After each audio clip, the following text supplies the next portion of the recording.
Benzaba que membre de la vivre il y a que membre il y a nini. Mais baina que tu misaka boala na ba où il y a que dire quoi membre ya fier quoi avec toute la légèreté nécessaire quand on entend les uns les autres. Et Ben Boubia, on a pris le temps, depuis quasiment 20h40, le Ben qui ensemble à la Wati, minutes, 30 Ben qui était Ben Ming, il y a au moins 1400 Ben qui connectés à Ben Natala, entre YouTube et Facebook, il Ben officiellement. C'est quand même l'occasion de dire, et je pense que ma autorité avec qui va battre. Ce sont des hommes et des femmes qui n'ont pas coutu. Ils entendent. Malgré l'attitude qu'ils nous présentent aujourd'hui, Bakin aussi n'a pas tima. Ce sont des pères et des mères de famille. Bazali, ils sont tous aux abattus. Oyo toujours vivre Oyo, on ne peut pas tondima, bakunda banawana quasi dans l'anonymat jusqu'à maintenant, jusqu'à maintenant. Toyebi ata bakomona bangote. Toyebi ata bilongi na bangote. Wana ezali comme la l'état puisque à lobby comme topesi mbongo bo débrouiller ko ya biso esili. Soki les maboka bango esili ba pesi mbongo puisque l'argument principal c'est que on assiste les familles, mais non les gars. Ces familles n'ont pas besoin d'assistance, mais ces familles ont besoin de réparation. Il faut que biso nabino qu'on mette les termes qui conviennent. Ces familles n'ont jamais bénéficié de l'assistance publique. Malgré leurs conditions, parce que ni ba ou, mais que ce soit banni, quelle condition, ils vont besoin d'assister, aucune assistance. Na loufou avant qu'il y ait l'assistance, non, à pas gamou. Au Premier ministre, au président de la République, puis s'il va décider. Non, pas d'assistance, il faut réparer. D'être dit qu'il y a assistance, d'être côté de la réparation. Il faut réparer ce qui s'est passé. Bani n'a pas me goufou avec eux, kwenda na mouila, non, voilà, yobi la pas fait me goufou, donc, non. Me goufou dans une institution publique, dans une caserne, il y a l'armée. Mais il faut quand même que notre État soit responsable. Non, on ne peut pas les enterrer dans l'anonymat. Comment se fait-il? Nous avons perdu 31 jeunes. Ata Fumia Wal Moussi, mais ce n'est pas même 2 lignes. Babadou Fona Congo, vraiment, personne. C'est normal. Alors que nos autorités, si vous devez même voir qui parle, mais il faut qu'on une chèvre meurt de l'autre côté là-bas, mais nous on perd 31 personnes comme eux. Dis-moi, je sais que ce chiffre-là, c'est pas le bon. C'est pas grave, on va prendre leur chiffre. 31 personnes, beaucoup de fois. Attaqué, Nikelvé. C'est-à-dire que personne n'a écrit. Même Gabon qui est à côté, là, attaque Nikelvé. Olingue qui est passé. Et qu'il n'y a rien, c'est-à-dire que c'est comme pour lui, puisque Moutiakou doit boire le pénal à Octaboul. Mais d'abord, c'est un gouvernement. Moutiakou Zabangvumbi, celui qui devrait être là-bas, qui assistait à il y a le code à Octaboul. Maintenant, vous allez en vouloir à qui? Dans cette sous-région que nous avons, il n'y a que en temps normal. Chaque bois na Gabon kun kaba sonika. Chaque bois de Centrafrique kun kaba congolais sonika. Chaque bois na Gabon kaba congolais sonika. Comment se fait-il que l'ikama ekwe la biso ata ba voisin oyo ba loba a l'ikama ekwe likuna na Congo vraiment toti na ata moi liloba. Il y a rien. Mais ça devrait nous interpeller les gars. Cela va interpeller nos autorités. Ce n'est pas normal qu'un tel drame soit vécu avec une telle légèreté. Ce n'est pas possible. Ces hommes ne peuvent pas être enterrés dans l'anonymat. Non. On ne veut pas de deuil national. Vous avez vu une journée. Et ça aussi, c'était juste pour libérer le président Bilangouena Malabo. Parce qu'il n'y avait pas de raison. Pour un tel drame, dans une institution publique, dans de telles circonstances, ces gens-là, si vous aviez organisé ce recrutement avec des moyens modernes, c'est vous qui avez organisé ça. Donc, reprenez les choses normalement. Benzons à que, ok. Mais se tromper, d'accord. À ce moment-là, on reprend les choses en termes. On ne peut pas enterrer ces gens dans la nuit. Non. Ce qu'on est en train de faire distribuer de l'argent de ma famille, quoi. Mais c'est quoi? Il n'y a que moi, membre. Vous avez honte de quoi? Si arrivé, ok. C'est un drame, ok. On sait l'engouement de la jeunesse, tout ça. Le Premier ministre l'a expliqué encore, parlons, Sénat ou bien. Ok. Et de m'arriver. Mais vous ne pouvez pas comme ça les disperser, celui qui prend. Donc, celui qui on va prendre le corps, bon, ça dit que ce qui a commencé, bon, vous allez enterrer où et quand? Ah, ben nous, on va enterrer à Madingokai. D'accord, ok. Bon, donc il vous faut temps, venez chercher. Putain, les gars, bon, allez-y. Mais c'est quoi là? C'est quoi? Non, ressaisissons-nous. Nous sommes des bantous, parce que nous sommes tous les jours, nous sommes des bantous, Revenons quand même dans notre bantoutude, si vous me permettez ce néologisme. On ne peut pas continuer comme ça. Ces hommes et ces femmes ne peuvent pas être enterrés dans l'anonymat. Comment se fait-il que Thiboubiaï, même pas moi, chapelle ardente quelque part dans la ville, il est élevé? Même pas une chapelle ardente. On a des gymnases qui sont là, mais on peut prendre même, moi, gymnase pour servir à ça. Il y a la mairie de Brazzaville qui est là, les salles qui sont là. On peut quand même ouvrir un cahier de condoléances dans une mairie, bon sang. Mais ça, ce n'est pas, ça ne coûte pas de milliards. C'est vrai que ça ne coûte pas de milliards, ça ne coûte rien du tout. Prendre un carnet, un cahier de condoléances, mettre dans une mairie, qu'il y ait des Congolais qui passent, qui puissent dire leurs mots, mais ça ne coûte rien du tout. Mais comme ça ne coûte rien du tout, c'est difficile à mettre en route, parce que si ça coûtait des milliards, ça c'est sûr que ça allait être mis en route. Puisqu'aujourd'hui, l'argument du gouvernement, c'est de dire on assiste les familles, on leur donne de l'argent, les frais d'obsèques, les frais médicaux. Mais non, c'est pas assez. Ces familles, et il faut le dire quand même, quel que soit l'état de pauvreté de ma famille au Congo, on n'a jamais vu un corps en train de pourrir dans une parcelle. Ikelvé, les gens se débrouillent toujours pour enterrer les leurs. Les gens se sont toujours débrouillés au Congo pour enterrer les leurs, quel que soit l'état de pauvreté de la famille. Même la toute dernière famille la plus pauvre a toujours su enterrer les siens. Parce que nous avons une solidarité qui s'est toujours exprimée à ce moment-là. Donc, l'argument selon lequel on assiste les familles, on donne l'argent pour les obsèques, on donne l'argent pour les veillées, ce n'est pas un argument qui devait faire la fierté du gouvernement ni de l'État. Non. Parce que vous ne donniez rien, ces hommes allaient être enterrés par leurs proches. Donc, cherchez un autre argument. L'argument qu'on peut aujourd'hui prévaloir, c'est la réparation. Il faut que l'État puisse réparer le tort causé à ces familles. C'est un préjudice important. Et plus que nous le savons, que ceux qui étaient là n'étaient pas que des troubadours. Non. C'était des gens qui avaient aussi un avenir. Et comme cet avenir était bouché, ils se sont dit, on va aller à l'armée, revenons plus bas que possible malgré nos diplômes, comme ça on pourra avoir un emploi afin de subvenir aux besoins de la famille.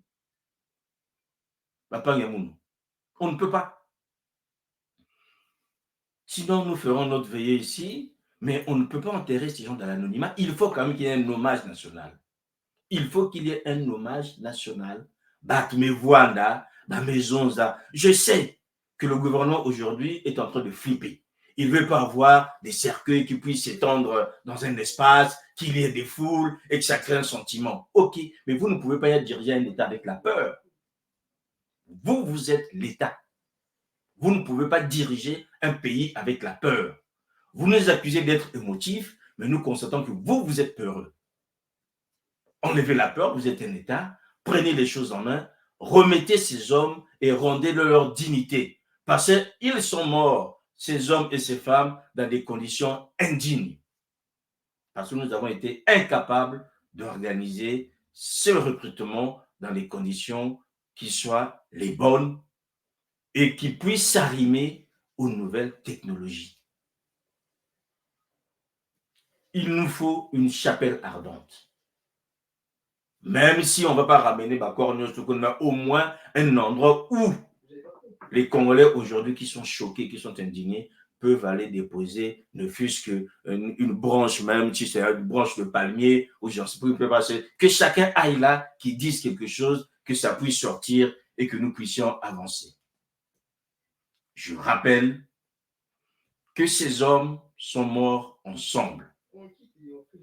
Moi, je ne pousserai pas le bouchon trop long pour dire qu'on les enterre ensemble. Non. Je respecte chaque famille qui voudrait prendre la décision qui lui... Mais, au demeurant, l'État doit, à travers ce qui s'est passé, montrer cette cohésion nationale. Le pays doit se retrouver autour de ce drame pour conjurer le sort. Nous sommes dans un pays où on a inscrit partout, plus jamais ça, mais ça revient toujours. Vous allez du côté de Mpila, là-bas, vous avez un monument militaire qui est là au milieu de la route qui dit plus jamais ça. OK, mais sauf que ça revient toujours. Si, par rapport à ce qui s'était passé à Chakona, on avait pu laisser, puisque le procès était le même. Une fois que l'État avait reconnu, on a fait un procès, on a indemnisé les familles, chacun entre-temps avait enterré, et après c'était terminé jusqu'aujourd'hui. Or, là, je pense quand même que le gouvernement a encore assez de ressorts.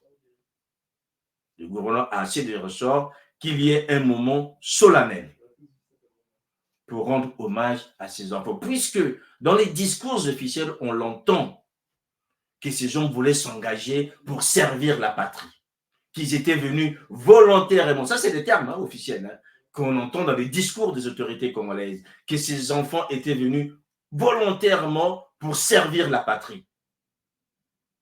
Mais s'ils sont venus volontairement pour servir la patrie, ils ont trouvé que la patrie soit reconnaissante.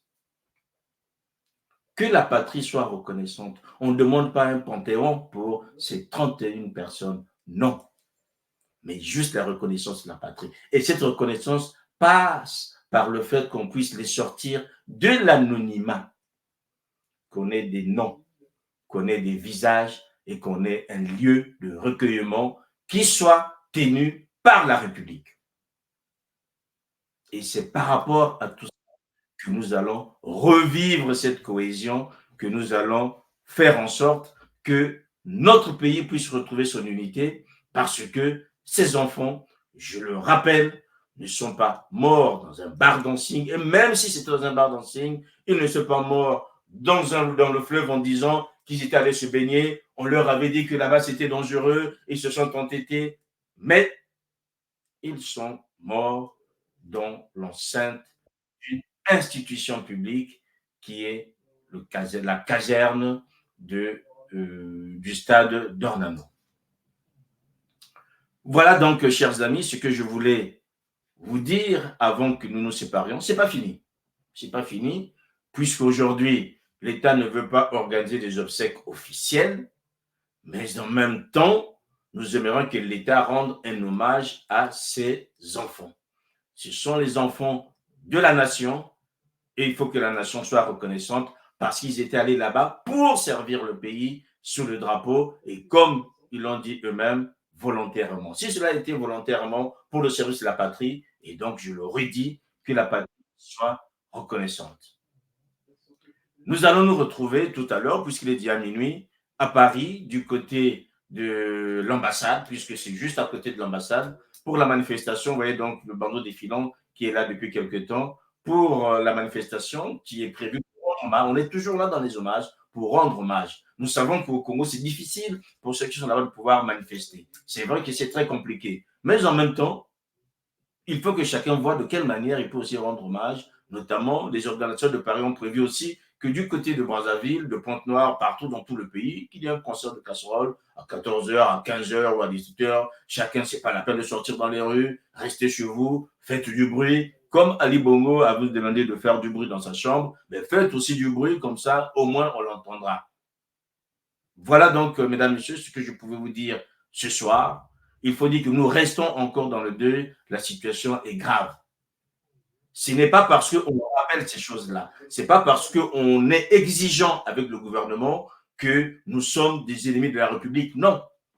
Cette République, nous l'aimons tous. C'est notre pays à tous. Donc, nous avons le droit de nous exprimer quand les choses ne vont pas bien et quand elles ne vont pas dans le sens que nous souhaitions dans le cadre de cette cohésion qui est souvent demandée et qui est nécessaire pour que ce pays puisse avancer.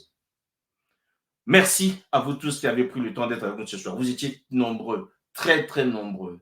Ce sont des milliers d'appels. Des milliers d'appels, il faut le dire. On n'a pas pu vous prendre tous, mais que voulez-vous? On a les moyens dont on dispose et c'était difficile de vous avoir tous, de vous donner la parole afin que vous vous exprimiez. Mais au moins, on a entendu l'essentiel. On a entendu l'essentiel. Et je pense que le président, là où il est, il a aussi entendu que son déplacement à Bamako, c'est une bourde. Pardon, à Bamako, du côté de Malabo plutôt. C'était une bourde. Il pouvait envoyer quelqu'un. Sa présence n'était pas indispensable. Il pouvait envoyer un délégué.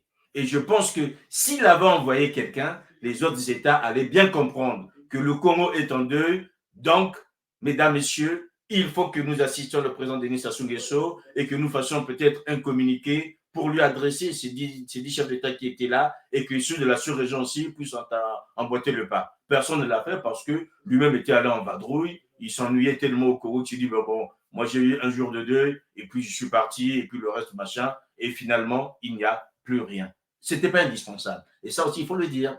Ça fait peut-être partie aujourd'hui des choses qui sont mais vraiment incompréhensibles pour de nombreux Congolais par rapport à ce qui se passe et par rapport à ce que nous vivons actuellement.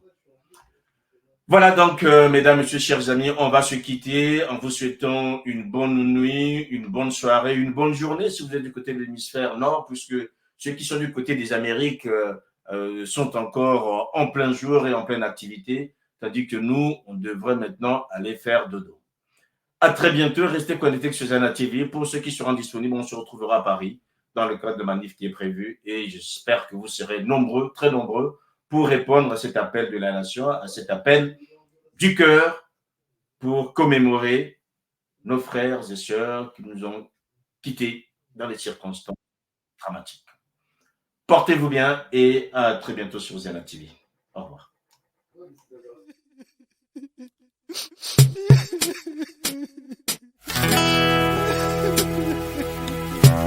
Il ne cherchait que du travail pour survivre.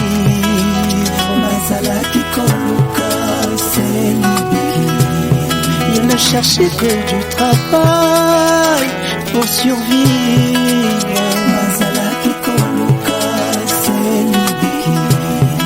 La nuit du 20 au 21 novembre, l'irréparable est arrivé. Kunanastat, Ornano Mawae, l'irréparable est arrivé. Aïe, aïe, aïe, aïe, aïe, aïe, Mawae.